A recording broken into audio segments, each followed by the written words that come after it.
राधे राधे सभी को। आज श्रीमद् भागवत गीता के चतुर्थ स्कंद का तृतीय अध्याय मैं पढ़ने जा रही हूँ। आज का अध्याय का विषय सती के पिता यहाँ यज्ञोत्सव में जाने के लिए आग्रह करना। श्री मैत्रेय जी कहते हैं, विदुर जी, इस प्रकार उन ससुर और दामाद को आपस में वैर विरोध रखते हुए बहुत अधिक समय निकल गया। इसी समय ब्रह्मा जी ने दक्ष को समस्त प्रजापतियों का अधिपति बना दिया। इससे उनका गर्व और भी बढ़ गया। उसने भगवान शंकर आदि ब्रह्मनिष्ठों को यज्ञ भाग न देकर उनका तिरस्कार करते हुए पहले तो वाजपेय यज्ञ किया और फिर बृहस्पति सब नाम का महायज्ञ आरंभ किया। उस यज्ञोत्सव में सभी ब्रह्मर्षि, देवर्षि, पितर, देवता आदि अपनी अपनी पत्नियों के साथ पधारे। उन सब ने मिलकर वहाँ मांगलिक कार्य किया और दक्ष के द्वारा उन सब का स्वागत सत्कार किया गया। उस समय आकाश मार्ग से जाते हुए देवता आपस में उस यज्ञ की चर्चा करते जाते थे। उनके मुख से दक्ष कुमारी सती ने अपने पिता के घर होने वाले यज्ञ की बात सुन ली।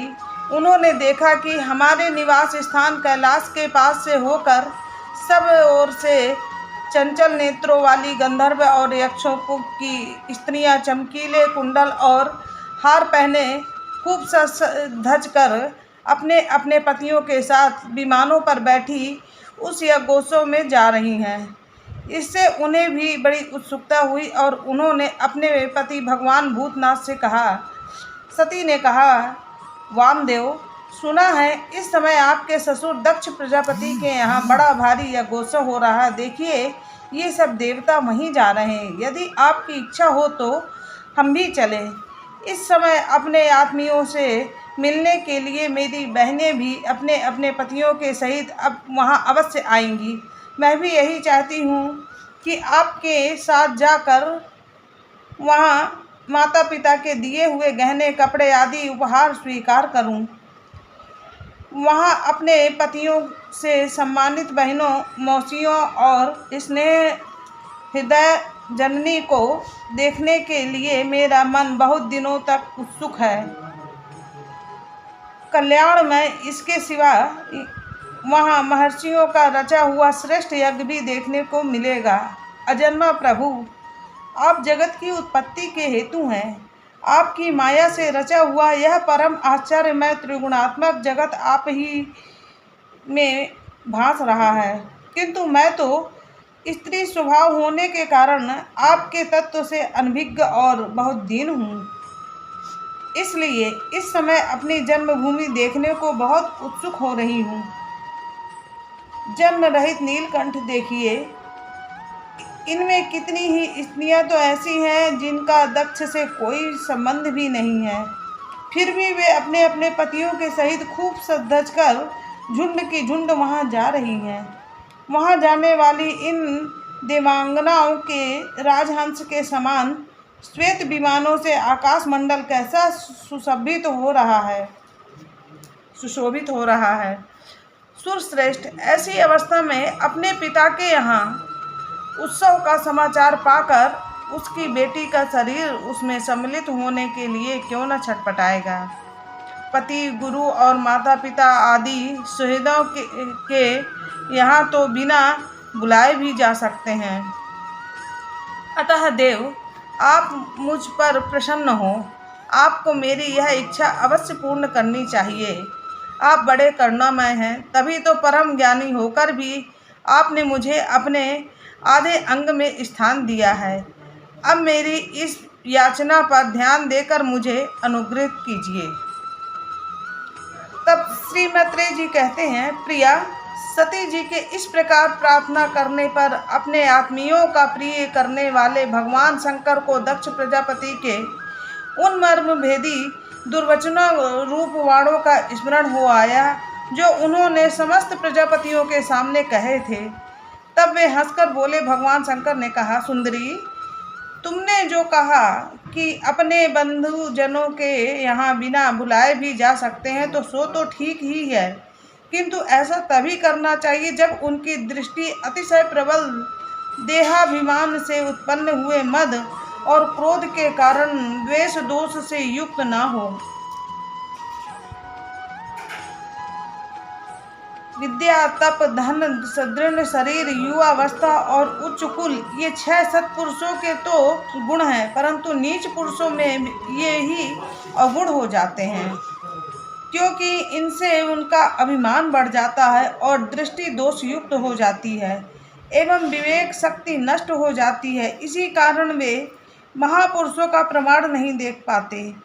इसी से जो अपने यहाँ आए हुए पुरुषों को कुटिल बुद्धि से भी भौं चढ़ाकर रोष भरी दृष्टि से देखते हैं, उन अव्यवस्थित चित्त लोगों के यहाँ ये हमारे बांधव हैं ऐसा समझकर कभी नहीं जाना चाहिए। देवी, शत्रुओं के बाणों से विध जाने पर भी ऐसी व्यथा नहीं होती जैसे कि अपने कुटिल बुद्धि स्वजनों के कुटिल वचनों से होती है, क्योंकि बाणों से शरीर छिन्न भिन्न हो जाएगा तो जैसे तैसे निंद्रा आ जाती है, किंतु कुवचनों से मर्म स्थान सिद्ध विद्ध हो जाएगा। कुवाक्यों से मर्म स्थान विद्ध हो जाने पर तो मनुष्य हृदय की पीड़ा को से दिन रात बेचैन रहता है। सुंदरी, अवश्य ही मैं यह जानता हूँ कि तुम परमोन्नति को प्राप्त हुए दक्ष प्रजापति को अपनी कन्याओं में सबसे अधिक प्रिय हो, तथापि मेरी आश्रिता होने के कारण तुम्हें अपने पिता से मान नहीं मिलेगा, क्योंकि वे मुझसे बहुत जलते हैं। जीव की चिरवृत्ति के साक्षी अहंकार शून्य महापुरुषों की समृद्धि को देखकर वे जिसके हृदय में संताप और इंद्रियों में व्यथा होती है, वह पुरुष उनके पद को तो सुगमता से प्राप्त कर नहीं सकता। बस दैत्यगण जैसे श्रीहरि से द्वेष मानते हैं, वैसे ही उनसे कुढ़ता रहता है। सुमध्यम में तुम कहती हो कि अपने प्रजापतियों की सभा में उनका आदर क्यों नहीं किया, सो ये सम्मुख जाना, नम्रता दिखाना, प्रणाम करना आदि क्रियाएं जो लोक व्यवहार में परस्पर की जाती हैं, तत्वज्ञानियों के द्वारा बहुत अच्छे ढंग से की जाती हैं। वे अंतर्यामी रूप से सबके अंतःकरणों में स्थित परम पुरुष वासुदेव को ही प्रणाम आदि करते हैं, देहाभिमानी पुरुष को नहीं करते। विशुद्ध अंतःकरण का नाम ही वासुदेव है, क्योंकि उसी में भगवान वासुदेव का अपरोक्ष अनुभव होता है। उस शुद्ध चित्त में स्थित इंद्रियातीत भगवान वासुदेव को ही मैं नमस्कार किया करता हूँ। इसलिए प्रिय, जिसने प्रजापतियों के यज्ञ में मेरे द्वारा कोई अपराध न होने पर भी मेरा कटु वाक्यों से तिरस्कार किया था, वह दक्ष यद्यपि तुम्हारे शरीर को उत्पन्न करने वाला पिता है, तो भी मेरा शत्रु होने के कारण तुम्हें उसे अथवा उसके अनुयायियों को देखने का विचार भी नहीं करना चाहिए।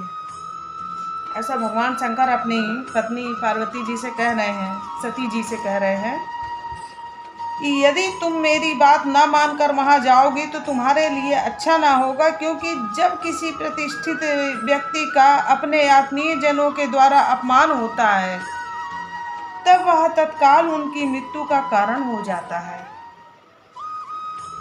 आज श्रीमद् भागवत गीता के 4th स्कंद का ये 3य अध्याय समाप्त हुआ। अगले अध्याय में हम फिर मिलते हैं। राधे राधे सभी को। जय श्री कृष्ण।